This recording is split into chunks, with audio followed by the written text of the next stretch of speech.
In recent weeks, rumours of Red Bull extending Sergio Perez's contract for another season have shocked some and seem logical to others. He doesn't cause problems with Max, and he drives pretty well, finishing second in the Drivers' Championship last season, and he had started this one strongly. On the other hand, he clearly isn't on the same level as Verstappen, and his habit of getting in a streak of bad form is problematic. With Ferrari and McLaren looking like a threat to Red Bull's title hopes this year, team boss Christian Horner is starting to pile on the pressure, and unlike last season, he may not have the patience to help Perez through a big slump. Let's check it out. Sergio Perez has always been given a mixed review by F1 fans.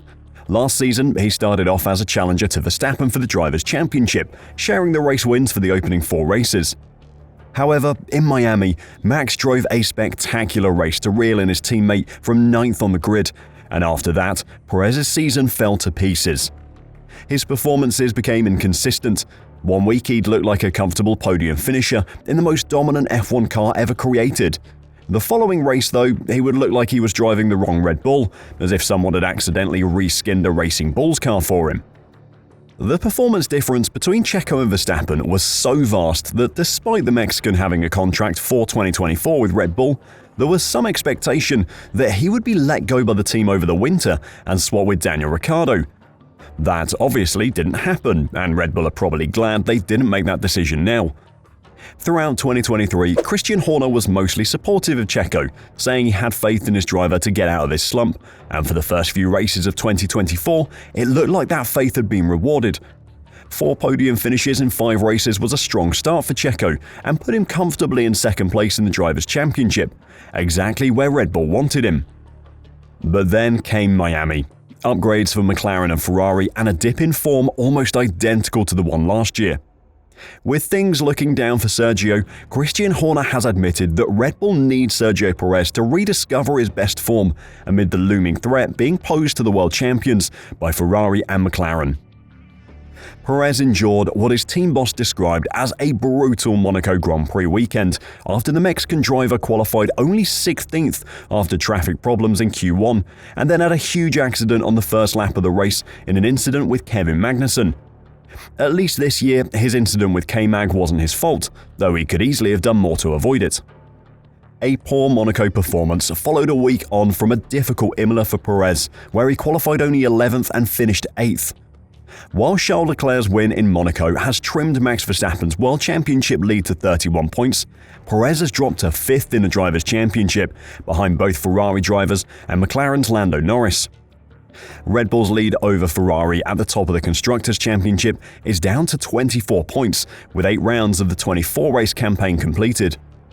Red Bull are under more pressure than they've been since they established their dominance mid-2022, and they need Checo to help them out, not put in poor qualifying performances and make costly mistakes on race day. This weekend's been pretty brutal for him, said Horner, Red Bull's team principal of Perez's Monaco. Obviously, we need to make sure that we got both cars up there scoring points because we cannot dismiss the threat of Ferrari and McLaren in both championships. Checo's first 6 races, he was very strong. He was qualifying on the front row and finishing 2nd and 3rd and scoring well. We just need to get him back into that position of confidence and not see a dip. Perez's contract at Red Bull remains up for renewal at the end of this year, and while the 34-year-old is still considered more likely than not to stay on for at least one more season, it would clearly be untimely for his prospects were he to enter a prolonged run of disappointing form. Asked if Perez's recent results changed anything about the timeline for a decision on any new contract, Horner replied, "No, not really. I think that it's more, we'll make a decision in the fullness of time." While comments like that aren't a death sentence for Checo's Red Bull career, they're hardly a vote of confidence either. Red Bull have always been brutal with their drivers in the past. F1 fans have gone from wondering why they're so ruthless to wondering why they're keeping Checo. With Yuki Tsunoda performing as well as he is, a new contract for Checo at this point would be a shock. According to Helmut Marko, though, a surprising former F1 champion has been inquiring about coming in as his replacement. In an interview with Formula1.de, Marko claimed that Sebastian Vettel had expressed interest in replacing Sergio Perez. Vettel has repeatedly inquired with us, but I don't think it would be pleasant for him to drive next to Max Verstappen, Marko said. If I'm correctly informed, he seems to be moving towards Porsche and long-distance racing. I think that would be a very nice step for him. A return of Vettel to Red Bull would be a big surprise, but doesn't seem realistic. With Ferrari and McLaren closing the performance gap to Red Bull with their recent upgrades, some people have started to ask if maybe this isn't a slump in performance from Perez. Maybe it's just what his performance level is. If that is the case, then a third Constructors' Championship in a row will be at serious risk. With Red Bull being placed under increased pressure at the front of the field of late, the Ferrari team boss Fred Vasseur said that Red Bull are starting to make mistakes. Charles Leclerc took an emotional first victory at his home race on Sunday, with he and Vasseur ending up in the Monaco harbour as Ferrari celebrated their second win of the season. After 8 races of 2024 and 4 different Grand Prix winners, that already exceeds the tally of 3 different race winners for the whole of the 2023 season, as the pack appears to have closed up behind Red Bull. Verstappen explained his car felt like a go-kart as it struggled to manage the curbs and bumps of Monaco and Miami recently, with team principal Christian Horner adding the team will look to address that in the coming races. However, in Imola, despite winning, Lando Norris made a race of it, showing that it isn't just on the street circuits that Red Bull are under pressure.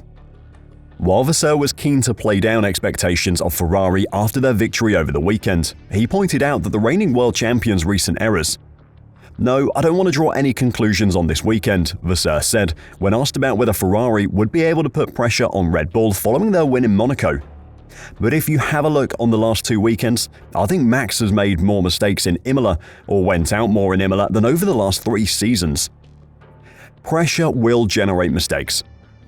As Red Bull and Verstappen have to push harder, they'll be more on the edge and errors will come.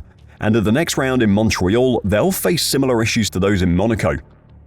Not because of a fan theory that Red Bull can't win when races are held at a place beginning with an M, though with losses at Melbourne, Miami and Monaco so far this season, that is an odd coincidence. No, they could struggle again because of the nature of the track surface in Montreal.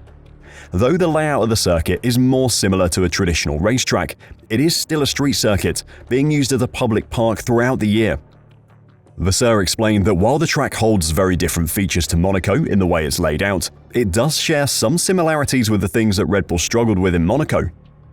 Canada, it's probably almost the opposite as Monaco in terms of speed, downforce, but you have also the characteristics of the curbs with a lot of low-speed corners, chicanes. Bernie Collins, the ex-Aston Martin strategy chief, has shared a theory as to why Red Bull have been struggling away from proper racetracks. Speaking on the Sky F1 podcast, Collins said that the RB20 did not take too kindly to the bumps and curbs of Monaco, because mechanical sympathy comes second with the Red Bull concept, which is focused on aerodynamics, making a bumpy surface problematic. The whole aero platform, the philosophy of the Red Bull, is very much prioritize aero, mechanical sympathy comes second. That's always been the way that they've had the best aero performing car. Now on a flat, smooth surface, high-speed corners, that's easy to achieve. On a bumpy track, a street track, a track with very aggressive curbs, much more difficult to achieve. This weakness was on show last year, but to a much lesser extent. In Singapore, Red Bull looked completely off the pace, and it took an unreal lap from Verstappen in Monaco to beat Fernando Alonso to pole position. This season, that weakness has been exposed to a much greater degree. It could be that their off-season development has made the car even more sensitive to a bumpy surface, but another theory has started to emerge. Adrian Newey had a huge amount of involvement in race weekend car setup, but since being placed on gardening leave by the team, his input on how to get the most out of the cars on a race weekend has gone. Since then, Red Bull have looked much weaker.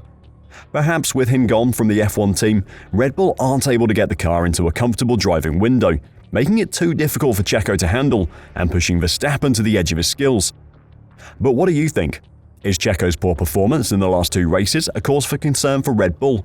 And do you think Ferrari and McLaren stand a chance in Montreal?